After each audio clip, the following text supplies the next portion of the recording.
दोस्तों नमस्कार और आपका स्वागत है टीवी अपडेट की एक और नई फ्रेश वीडियो में। दोस्तों जहां आज के हम इस वीडियो में बात करने वाले हैं कि आप गाय माता को खिला दें ये एक छोटी सी चीज़ जिससे आपकी हर मनोकामनाएं बहुत ही जल्द हो गया पूरा। तो दोस्तों वो कौन सी चीज़ है उसी के बारे में आज हम इस वीडियो में बात करने वाले हैं। तो वीडियो में लास्ट तक बने रहना ताकि आपसे ऐसी महत्वपूर्ण जानकारी आपसे मिस ना हो। और आपको ऐसी इंपॉर्टेंट बात और जाननी है तो कर ले हमारे चैनल टीवी अपडेट को सब्सक्राइब। दोस्तों अगर वीडियो पसंद आए तो एक लाइक ज़रूर करना।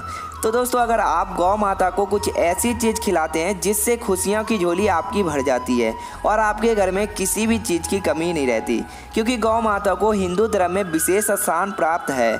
दोस्तों गौ माता के अंदर 33 करोड़ देवी देवताओं का वास रहता है, इसलिए गौ माता को एक विशेष दर्जा प्राप्त है। और जो लोग नियमित रूप से गौ माता को रोटी खिलाते हैं और गौ माता की सेवा करते हैं उनकी कई पीढ़ियों तक इसका शुभ फल प्राप्त मिलता रहता है और लोग पीढ़ी दर पीढ़ी लोग खूब तरक्की करते हैं।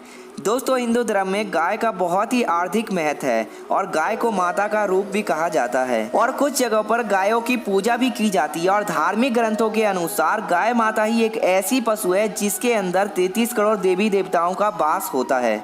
तो इससे गौ माता को रोटी खिलाने का अर्थ है आप 33 करोड़ देवी देवताओं को भोग लगा रहे हैं और उसकी सेवा कर रहे हैं। दोस्तों साथ ही ये भी कहा जाता है कि एक प्रतापी राजा ने गाय की सेवा की थी और उसके कारण उसे संतान की प्राप्ति हुई। और गाय का सेवा करने से कई मायनों में लाभकारी ही होता है।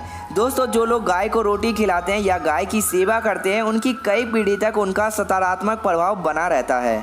अगर आप भी गाय को रोटी खिलाते हैं तो आपके घर के अंदर आपके बच्चे और आपकी आने वाली पीढ़ियों को संसार की सभी सुख प्राप्त होते हैं। दोस्तों गाय को रोटी के साथ गुड़ खिलाने से आपके सभी बिगड़े काम बन जाते हैं और आपके अपने जीवन में हर क्षेत्र में सफलता प्राप्त करते हैं। और आपको ध्यान रखना है कि गाय जब बैठी हो तब गाय को रोटी और गुड़ खिलाने से ज़्यादा लाभदायक माना जाता है। और माना जाता है कि बैठी हुई गाय को गुरुपथ करना समझ लिए साक्षात भगवान को मनाने के बराबर माना गया है।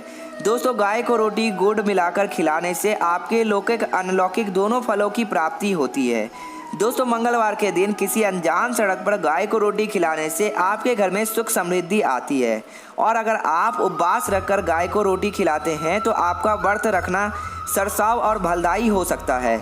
इसी वजह से इसका विशेष महत्व माना गया है। इसके अलावा पुण्य प्राप्त करने के लिए आप मंदिर में पूजा पाठ करें और उसके बाद गाय माता को रोटी सहित अन्य चीज़ों भी खिलाएं। और अगर आप गौ माता की विधि विधान से पूजा करते हैं तो आपके सारे कार्य आसानी से संपन्न हो जाते हैं। तो वहीं अब दोस्तों बात कर लेते हैं गौ माता को लेकर एक विशेष उपाय की। वो कौन सा चीज़ है जो गौ माता को खिलाना चाहिए जिससे निश्चित तौर पर सुख शांति समृद्धि बनी रहती है।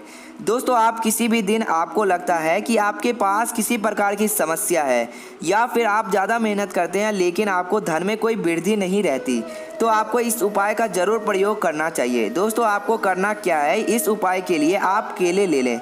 दोस्तों इसके साथ आपको एक बात और ध्यान में रखना है कि आपको केले विषम संख्या में लेने हैं, यानी कि ओड नंबर में आप केले ले लें। यानी जैसे कि आपको 3, 5, 7, 9, 11 जैसे केले ले लें, आप ऐसे संख्या में आपको केले लेना है। और इसके बाद उन केले को आप अपने पूजा घर में रख दें। इसके बाद भगवान से प्रार्थना करें कि हे भगवान मेरे इस फल को साकृत करें, यानी कि स्वीकार करके ग्रहण करें और साथ ही साथ मेरे जो भी मनोकामनाएं हैं वो आप पूरी करें। फिर आपको एक दीपक जलाएं, दीपक के अंदर एक चुटकी हल्दी डाल दें और फिर आप भगवान से यही प्रार्थना करें कि दिन दोगुनी और रात चौगुनी पूरी गति से भगवान आपकी झोली भर दें। ऐसा मनोकामनाएं मांगने के बाद गौ माता के लिए जो आपने नियमित आपने केले लिए थे उसके अपने ऊपर से 7 बार और अपने परिवार के ऊपर से 7 बार उतार लेना है। ओम गोपाले नमः इस मंत्र का आपको जाप करना चाहिए। ऐसे 7 बार करने के बाद आपके घर के आसपास जो भी गौ माता है उनको ये केले खिला देना चाहिए और आपको कुछ ही दिनों में आपका इसका फायदा जरूर प्राप्त होगा। दोस्तों जितना आप गौ माता को खिलाते हैं उतना ज़्यादा आपको लाभ प्राप्त होता है। और दोस्तों गौ माता को खिलाते समय आपको एक बात और ध्यान रखना चाहिए, जब भी आप गौ माता को खिलाते हैं तो उनके कान के अंदर आप ओम श्रीम श्रीः नमः इस मंत्र का जाप करें और ज़रूर करें इस मंत्र का जाप। साथ ही आप जो भी आपके मन में मनोकामनाएं या फिर आप जो भी भगवान से मांगना चाहते हैं वो आप मांग सकते हैं। और साथ ही साथ भगवान से आपको कहना है कि वो आपकी झोली भर दें। तो निश्चित रूप से आपकी मनोकामनाएं पूर्ण होती है। तो गौ माता के नियमित आप कुछ ना कुछ गौशाला के अंदर या गौ माता के नियमित आप दान पुण्य जरूर करें, जिससे आपके लाभ में संस्था गुण प्राप्ति हो जाती है। इसी के साथ आपको इस बात का भी आपको जरूर ध्यान रखना चाहिए कि जब भी आप कोई विशेष आयोजन करने वाले होते हैं, विशेष कार्य करने वाले होते हैं और आप सोचते हैं कि वो कार्य सफल होगा या नहीं होगा, तो आप अपनी कमाई में से अपनी गौ माता के लिए समर्थन के अनुसार यानी कि अपने बजट के अनुसार 11-21 रुपये अपने समर्थन के अनुसार गौ माता के दान के लिए रखें और आप कहें कि गौ माता आप मेरे कार्य को पूरा करें, और ऐसी मनोकामनाएं मांगने के बाद उस कार्य को आप शुरू करें तो निश्चित तौर पर आपका वो कार्य सिद्ध हो जाता है। दोस्तों उसके बाद उन रुपयों से आप हरा घास या फिर किसी तरीके से फल खरीदकर गौ माता को खिला दें और उनका आशीर्वाद ले ले। तो दोस्तों आपके कुंडली के अंदर कोई दोष, किसी प्रकार का दोष नहीं लगता। वहीं दोस्तों अगर कोई व्यक्ति आपका कहना नहीं मानता और आपको उसके वजह से समस्याओं का सामना करना पड़ता है, या फिर आपकी संतान गलत राह पे चल चुका है और आपका कहना नहीं मानता है, या फिर आप किसी प्रकार की समस्याओं से ग्रस्त हैं और आप चाहते हैं कि सुख शांति से जीवन कटे, तब आपको एक उपाय करना चाहिए और ये उपाय विशेष रूप से शनिवार के दिन किया जाता है। तो दोस्तों आपको करना क्या है, आप अपने घर में एक रोटी बनाएं और इस बात का आपको ध्यान रखना है कि रोटी आपको एक तरफ से ही सेकनी है, दूसरी तरफ से आपको सेकनी नहीं है। और जहां आपने रोटी नहीं सेकी है यानी कि रोटी के उल्टे साइड जहां आपने रोटी नहीं सेका गया है, वहां पर आप हल्का सा सरसों का तेल हल्का सा लगा दें। और ऐसा करने के बाद आपने जिसके लिए ये उपाय किया है या फिर किसी के नौकरी के लिए ये उपाय किया गया है, किसी प्रकार की समस्याओं से समाप्त होने के लिए उपाय किया गया है, तब आपको करना क्या है, उसके ऊपर से 7 बार आपको उससे रोटी को उतार लेना चाहिए और उसके पश्चात आपको मंत्र बोलना है, ओम सन संचाय नमः। इस मंत्र का आपको लगातार 7 बार जाप करना चाहिए और उसके बाद समस्याओं का निवारण बांध ले और मनोकामनाएं पूर्ण करने की गौ माता से विनती करें और वो रोटी आपको गौ माता के चरणों में छोड़कर वापस घर आ जाएं और फिर आपको पीछे मुड़कर नहीं देखना है। और दोस्तों गौ माता वो रोटी खाए या ना खाएं, आपको बिल्कुल भी पीछे मुड़कर नहीं देखना है।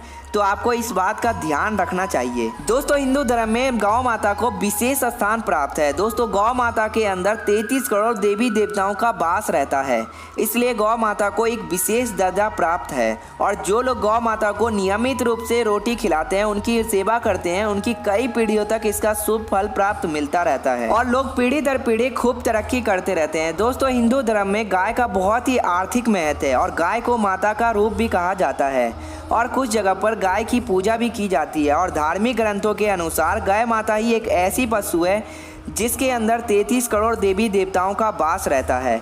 तो इससे आप गौ माता को रोटी खिलाने का अर्थ है आप 33 करोड़ देवी देवताओं को भोग लगा रहे हैं और उनकी सेवा कर रहे हैं। तो दोस्तों आपको ये वीडियो कैसी लगी हमें कमेंट बॉक्स में ज़रूर बताएं। इसी के साथ आप हमारे चैनल टीवी अपडेट पे नए हैं तो हमारे चैनल को सब्सक्राइब कर बेल आइकन को भी दबा लें ताकि आपको ऐसी महत्वपूर्ण जानकारी मिले सबसे पहले। दोस्तों अगर वीडियो पसंद आए तो एक लाइक ज़रूर करें।